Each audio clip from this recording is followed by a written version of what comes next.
Hi, I'm Bennett from the Aussie Cowboy Network, and we're here with Wade Forster on his regional tour. Welcome on, mate. How you going? Going good. So tell us how the tour's been going so far. Well, we're 6 days in driving so far and we haven't played a show, so tonight's the night. We just got off the arena tour with Cody Johnson and played all over. We played Perth and Melbourne, Sydney, Auckland. Didn't get to go to CMC, they didn't want me this year. All well and good. Go there next year, but yeah, it's been bloody unreal, and hopefully we can piggyback off the back of that and get some people down and show them what cowboy country music is in Australia, eh? That's the one thing I love about you, that you're cowboy first and country singer second. Yeah. And it shows in your music. Oh yeah. A lot of my songs are written about experiences with cowboys that I'd had the pleasure to travel around with, like, well, Honky Tonk Bulldog and Man, that's about Jake Dudney. I'll give him his raps, he deserves them. Destiny Downs in Team Ropers Anthem, Shane Kenny and the Kenny family at Emerald there, and old Flute Ranch, old Flutie, Dad's mate that travels around, practically an uncle to me. He gets on my nerves sometimes because he bullies me, but that's what cowboys do, I guess, eh? But yeah. So where are you from originally? I'm from Whitten, Queensland, up in the north there, long way from Castlemaine, Victoria, but where we're doing this interview, and but it's a long way from rodeos too. A lot of the year we only get them northern runner rodeos up to Mount Isa and back, so they're the close ones to home. But a lot of the time we're going 7 hours one way just to go rodeoing, and long way for for your header to miss or something like that. But yeah, do it every weekend if I could. And you're still steer wrestling, or that's taken a little break? With music, it's getting to the point where I've got to take a little break. Lucky my horse is young, and I'll get back into it sooner or later. I just got to figure this shit out first, and get it to a point where I can go and comfortably do it in case I hurt myself. I do have time to recover, because I hurt myself at Charters Towers last year and I had to sing the next day, and I'd do an hour set, and it was awful. It was the hardest thing, because I was muscle off my spine. I had pneumonia and a concussion, and I was up there struggling along, and ended up passing out backstage after the show, and lucky, like, Wolf Brothers and all that, they were looking after me, so shout out Wolf Brothers. Darren Wrigley as well. Yeah. So when did the country music really start taking off for you reckon? Well, I didn't do music as a kid. I was just the average kid. I wanted to play rugby and do all that shit. I was doing a bit of cowboy shit as well. I was camp drafting when I was a kid, because Dad sort of got out of rodeo when he hurt himself. He was steer wrestling, he'd done his groin or something like that, and we went camp drafting. So I was still riding horses and that, but I wasn't necessarily doing any music or rodeo. Rugby sort of took focus for ages, and then I left school, went ringing, and I liked roping, and I was like, I'll get into this, and didn't start playing a guitar until I was 20 or 19. Oh, wow. Yeah, and considering I'm not even 29, it's not even been 10 years, and I'm at this level's pretty crazy. I was at Chillago Rodeo.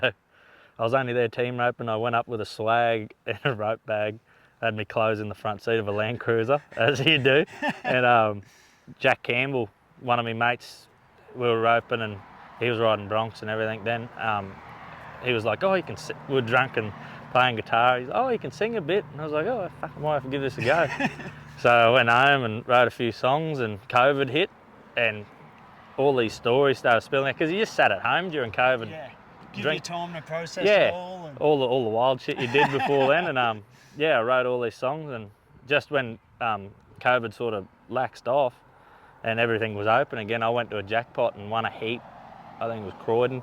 We got first and second and all that, and I was like, fuck yeah, I might go record this album. Didn't know anything about music, like all the terminologies or anything. Went down there, recorded an album in Newcastle, and put it out willy-nilly, didn't even promote it, and just so happened people caught onto it and liked it. So that's how it happened. I won Star Maker as well. Yeah. Star Maker. And was that a big achievement for you? Yeah, it's like country music's version of the Idol or The Voice. Yeah. There's 10 finalists, pretty grueling process, and one winner picked on the night, and I was the 44th winner. I've followed, Lee Kernaghan, Keith Urban, all the Australian legends. Yeah, legends. Max Jackson, Travis Collins, Brad Cox, you know, big names. And yeah, to be a part of that was pretty cool. And when I got that, I was like, well, I'm going to treat it like I won a title, like I won an Australian title. I'm going to run with it. And I put it all over me back and made sure everyone knew every time I played, I was like, I'm a cowboy first, but I am the star maker.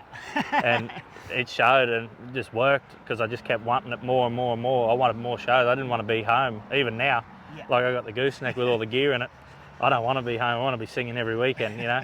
Not for the money, just because I'm like, this is good work. This is the best job I've ever had. I've been a fridgie, I've been a ringer, farrier for a bit.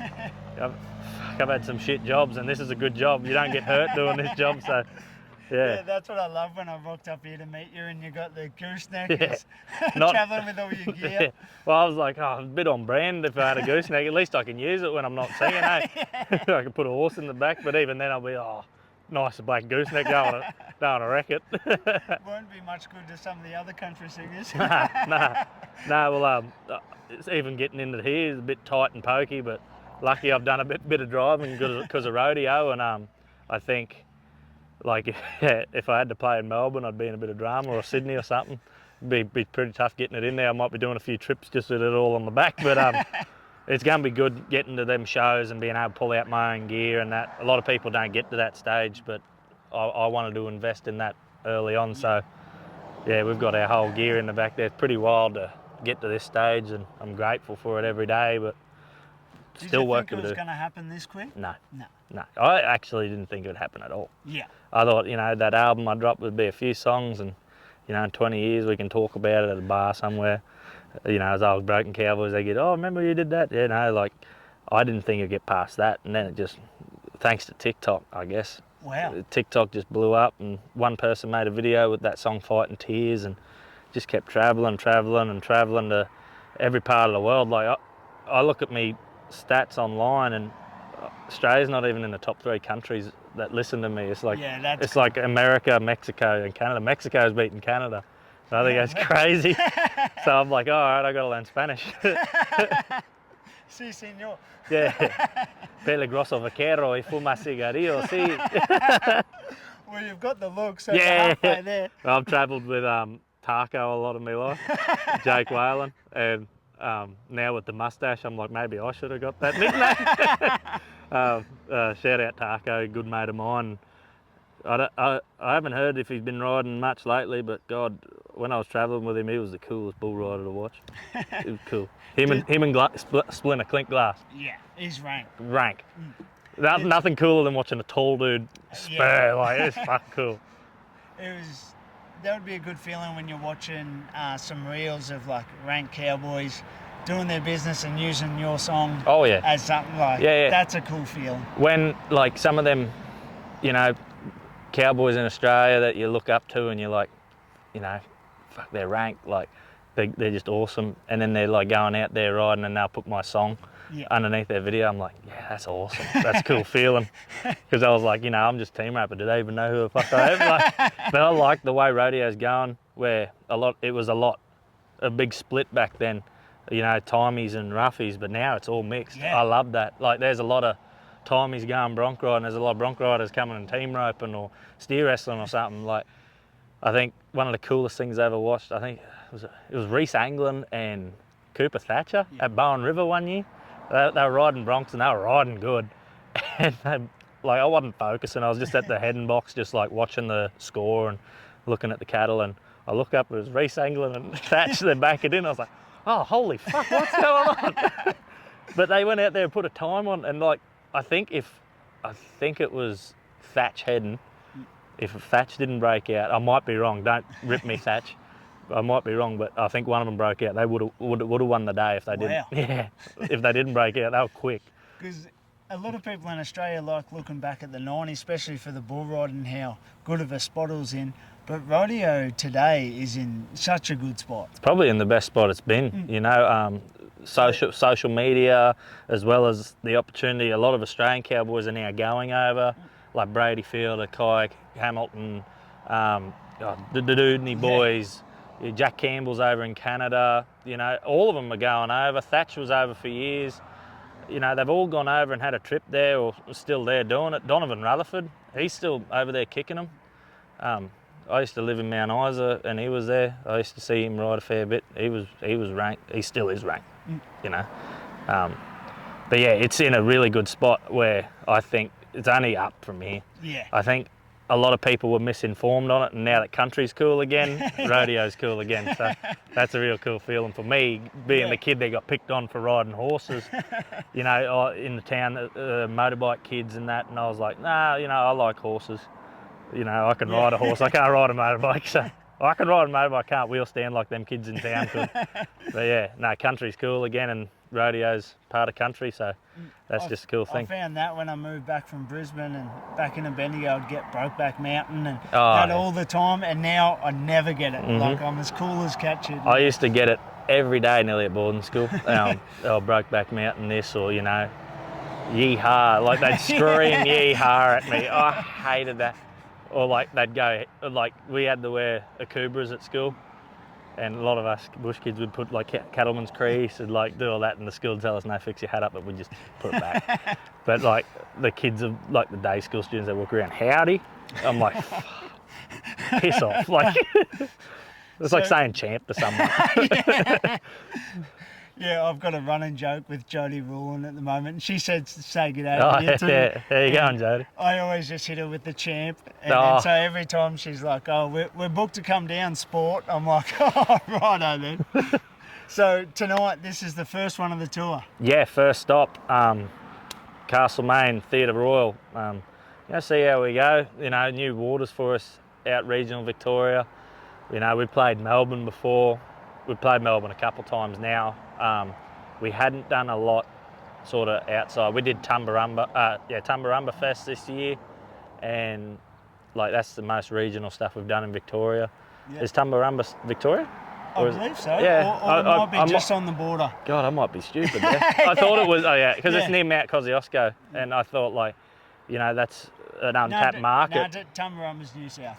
New South? Yeah. All right. Well, there's like an untapped market because we'd only done major cities like Brisbane and Sydney, Newcastle, Townsville, like stuff like that. And we'd only really hadn't touched a lot of the inland stuff where, you know, my roots are in the bush. And I wanted to go out there and make it easier for some of my fans. Not easier for me, but easier for some of my fans to come out and enjoy the show. And, you know, it's on a Wednesday, which is a little bit harder for some people. But we put it back a little bit later so they can go home, wash and grab a feed and get in. You know, call in sick Thursday.